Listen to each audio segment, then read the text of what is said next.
Hello, my name is Luke. This is a review of the elemental diet. Is that good? Are we on? Okay. The elemental diet treatment is used to treat IBS, particularly SIBO, which stands for small intestinal bacteria overgrowth. The idea is that you basically feed yourself nutrition that your body is going to absorb so quickly that the bacteria in your intestines does not have a chance to work on the food. It basically it just passes through, it doesn't do anything with it. And the bacteria in your intestines, in your gut, I'm gonna use that word because it just sounds less gross to me. The bacteria basically get starved out. And so that's how it tries to fix a small intestinal bacteria overgrowth. So it's by to try and rebalance the bacteria in your gut system, you just kind of let it starve out and then you kind of rebuild it from there. So let's go over some of the information from this handy printout from the website. It is provided by Vita-Aid Therapeutics. Vita-Aid. What to expect before and during the elemental diet regime. Despite this high success rate of eradicating SIBO, 80 to 84%, elemental diet is not for everybody. I heard this loud and clear from multiple voices, multiple sources before joining in on this, and I'm like, my name is Luke, and I am here to bust your expectations. And I did not know what I was getting into. Palatability is one of the main obstacles. It was, but I felt like I got over that pretty quick, actually. Not like basically drinking my food and nothing but liquid food from a powder form every day was something that I adapted to. If it wasn't, like if I felt that I wasn't getting sick during that time, I don't think it would have been a big obstacle.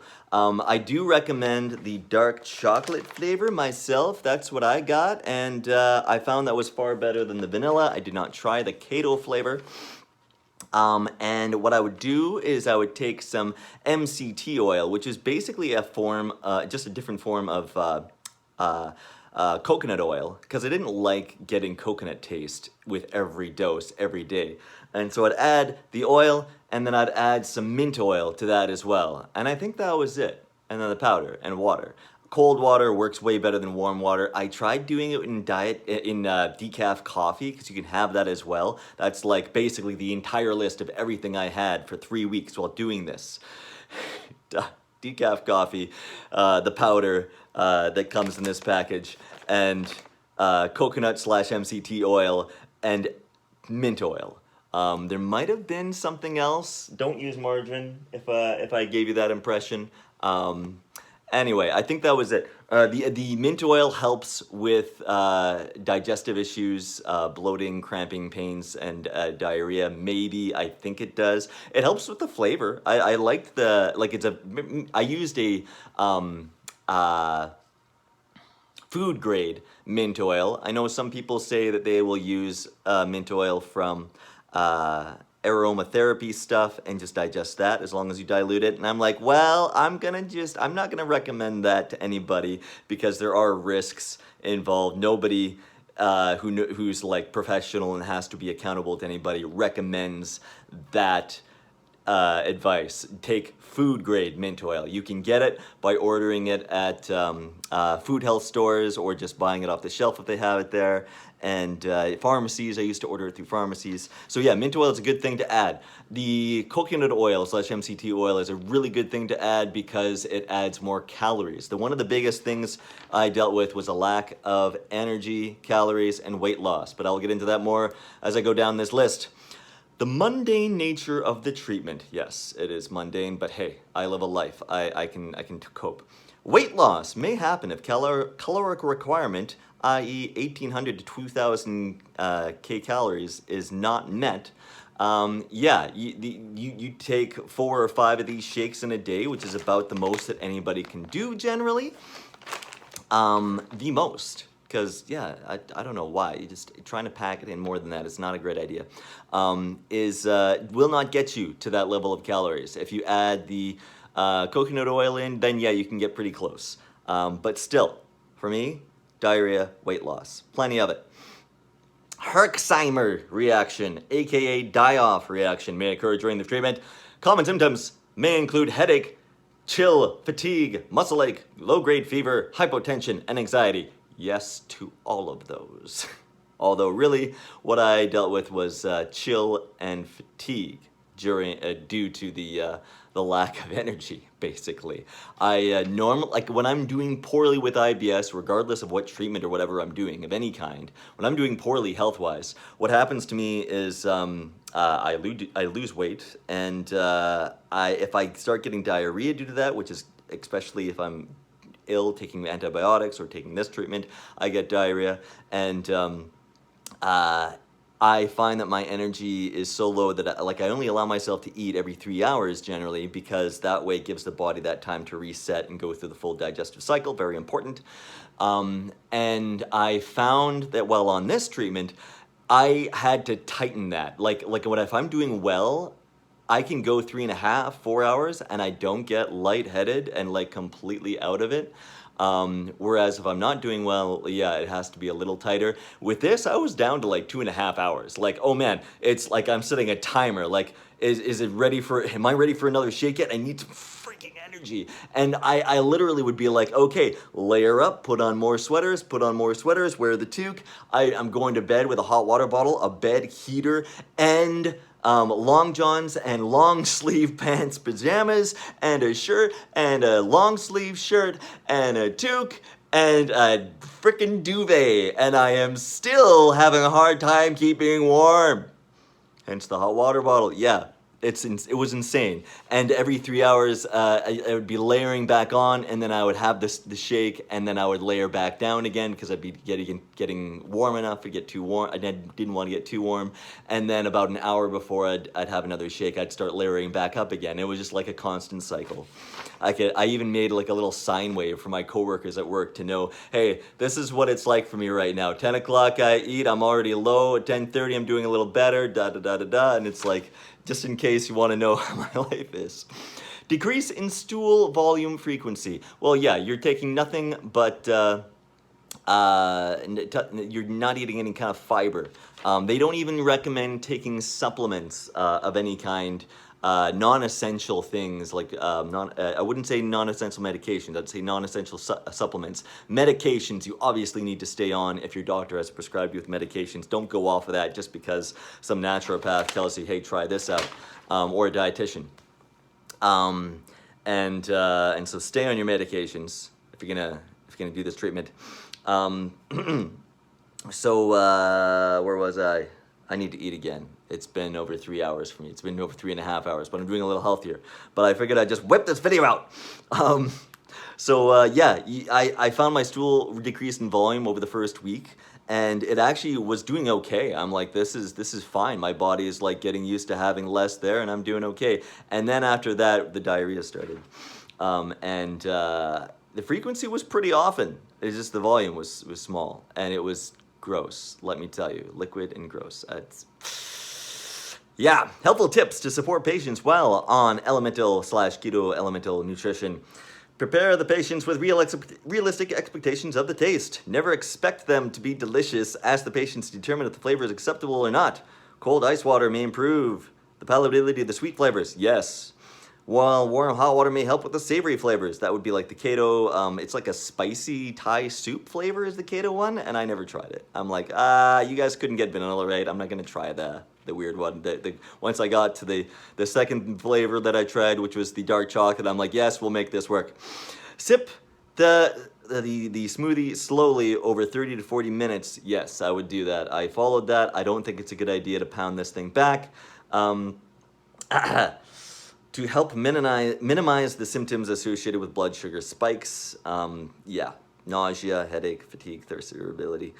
Daily supplement of sodium should be considered. Up to half a teaspoon of table salt. I wasn't doing that through the whole thing, and I did a blood test right afterward, and my sodium was like super low. So basically, I regret not taking more sodium during this. They were saying, yeah, like some rock salt, Himalayan salt, sea salt, that kind of thing.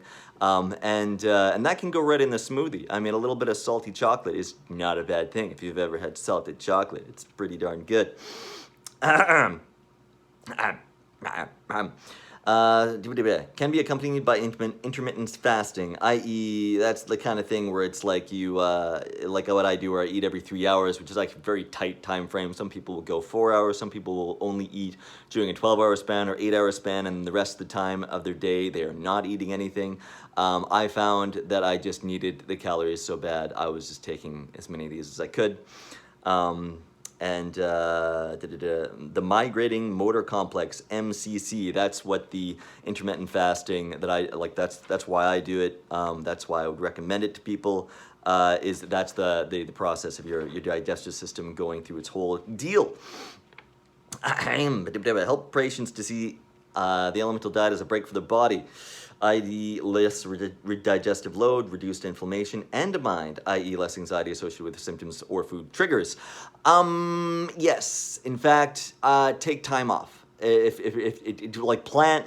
Keep in mind that you may need extra time, because I started taking a lot of time off from work. I was working 3 days a week most of the time, if that, to sometimes 2 days, sometimes 4 days a week. I think for a little bit I was on 5 days a week, and that was just not doable. Take a holiday for an elemental diet is what I would say, or be prepared to, because yeah, obviously it's going to be different for every person, but yeah. Gather support from family and friends. Yes, I was particular about getting my family doctor on board, letting my dietitian know that I was doing this, letting my gastroenterologist know that I was doing this. I had a counselor just to help with the anxiety of what was going on in life, including mostly to do with health. He was helpful. Do that. And then my wife was on board, and she's the only person that I live with. So, like, as far as, what are we gonna do for meals together? She was cool with me being like, okay, you do your food, or maybe I even help make food with you, and then I just have my smoothie. And that was very beneficial. Don't just like closet yourself into a corner and never spend social meal times with people. I don't recommend that at all. Antioxidants, anti-inflammatories, and liver support starting 2 to 3 days prior to and continuing through the treatment may help or reduce severity and duration of the die-off symptoms. I did a lot of that before starting the treatment, although I'm not even sure what I do for antioxidants at all. I can't remember, but anti-inflammatories and liver supplement, I was taking milk thistle, I was taking some bitters, and that kind of thing. I think that the main takeaway for me on this is, like, don't just do this on your own. I don't recommend that. I would say get a naturopath or some medical professional to coach you through this process. I had an appointment with my naturopath I think twice during the treatment, and then before and then after. And I also saw my doctor beforehand and did a full physical, did a blood test, and then did another blood test immediately afterward. And yeah, that's very important, because you want to prepare your body before it. And then the reintroduction of food, you want to be coached through that as well, because basically it's nothing but broth for like the first day. You do not go and get yourself a fucking a freaking Happy Meal. And right on the first day after finishing it, that's a terrible idea. After the broth day or two, then it was like just chicken and rice, and that's it. Okay, magnesium oxide may help if constipation is an issue. I believe that is only referring to when you are finished. Magnesium was a good idea. I'm still taking magnesium because constipation is an issue for me in general. I get like mixed IBS. It'll be constipation, diarrhea sometimes during the same day, whatever, or multiple times throughout the same day. Transition patients into the elemental diet by utilizing low FODMAP guide for one meal for the first 1 to 2 days, if necessary. Okay, the low FODMAP diet is something I've been on for years. I do highly recommend it for people to try when they're dealing with IBS or food intolerance issues. That's what the whole FODMAP diet is about. And so for me, it was easy to be on that beforehand. And yeah, transitioning into the elemental diet was something like that I highly recommend. And then transitioning out of it, even after just the chicken and rice days, it was an extremely restrictive low FODMAP diet. And then I'm still slowly reintroducing FODMAP foods. If you don't know what the FODMAP diet is, FODMAP, FODMAP diet. That's an acronym of various carbohydrates, and it was developed by the Monash Institute out of Australia. So it's like the most scientifically based, scientifically studied, and proven diet for people with IBS. Go look it up. It is awesome. Okay, the rest of this is pretty much unuseful info. There is an entire breakdown of what is in this sucker. My doctor was very interested in knowing that information. Be prepared to give them that if they're interested. Medical food intended for use under medical supervision, not intended for use in children. Thoroughly mix 2 scoopful of elemental nutrition into 178 to 236 milliliters of room temperature water. Well, no, chilled water is good. Chilled water is good for the sweeter flavors. But additional water may be added to the mixture as desired. Well, yeah, you need to keep yourself hydrated, for crying out loud. Drink lots of water. Once mixed, any product that is not consumed within 60 minutes should be refrigerated for a maximum of 24 hours, then shaken or stirred prior to consumption. Contains no yeast, wheat, gluten, soy, dairy products, fructose, sucrose, lactose, artificial colors or flavors, or preservatives. Fun times. Other ingredients: medium chain triglycerides from coconut, MCT oil, obviously in some sort of a powder form. That's the coconut oil thing that I was talking about. And then blah, blah, blah, blah, blah. Oh, there's L-lysine in here. Apparently that helps break down collagen, or helps you absorb collagen, which is something I'm trying. Speaking of which, I'm trying a bunch of supplements right now to help rebuild my gut, rebuild my bacteria in a positive way, which is going really, really well. I'm getting way stronger, getting way more energy than I have for like the last year, which is amazing. I'm able to work better. I'm able to live better, socialize better. It's so good right now. I am doing the collagen oil. I am doing enzyme supplements. That is this guy right here, Enzyme Force, and then my regular medications and a slew of other supplements. Basically, as soon as I was off and I started crashing harder after finishing the elemental diet, I was in a panic state, and because I was really hoping it would, after the first week, that I'd be doing better, but the first week and then the weekend after, I crashed really bad, and I was extremely weak. And basically it was just a matter of being patient and managing my bowel movements. Like, I was taking magnesium to try to help with the bowel movements, and I wasn't taking them consistently. I needed to stay on the stuff that my naturopath recommended consistently afterward. I'm also taking a Prokinetic. I highly recommend a Prokinetic. This is a liquid form. I can't really show you the brand. It's Iberogast. Yeah, that's kind of the biggest name in Prokinetics. What a Prokinetic does is it helps you reset or rebuild that that thing about the way that your gut processes food, and the intermittent fasting thing. It's the anyway, Prokinetic, Iberogast, look it up. I'm finding that really helpful. The reason why I want to talk about all the things that are helpful and positive is because when I did my test after finishing my elemental diet and spending, I think, about $600 Canadian on it, I found that my SIBO had not gone away. In fact, the test had some of the highest readings ever. But what it did do was it gave me, I think, really useful results, really clear results, because it's like you have scrubbed things down so much that what's there now is the most, possibly the best readings of what's going on in your gut than ever. And yeah, I have the type of bacteria that can help promote constipation, and it's either still there or maybe it's dying off as my body is getting better and I'm helping the gut out with these other methods. And so I can't say whether or not the elemental diet treatment, whether or not that helped me in the end or not. I mean, I am doing a lot better since I finished it, so it's hard for me not to feel like it was a positive in the end.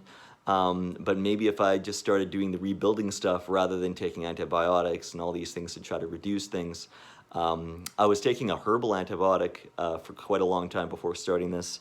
I had tried regular prescription antibiotics from my gastroenterologist and my family doctor, 2 different kinds, and those did not go well with me either. They made me very sick.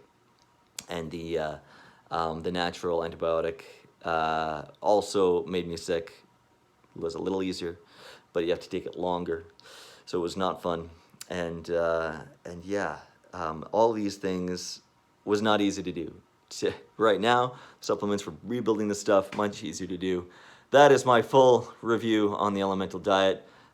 Sorry for the cuss. If I could edit that out, I would, but I doubt that there's going to be enough people that need this information and are viewing this to make that really warranted for me to do right now. But let me know. Let me know your thoughts and comments, and if you have tried it and how the experience went for you. There we go. Okay, 21 minute video. That's probably too much.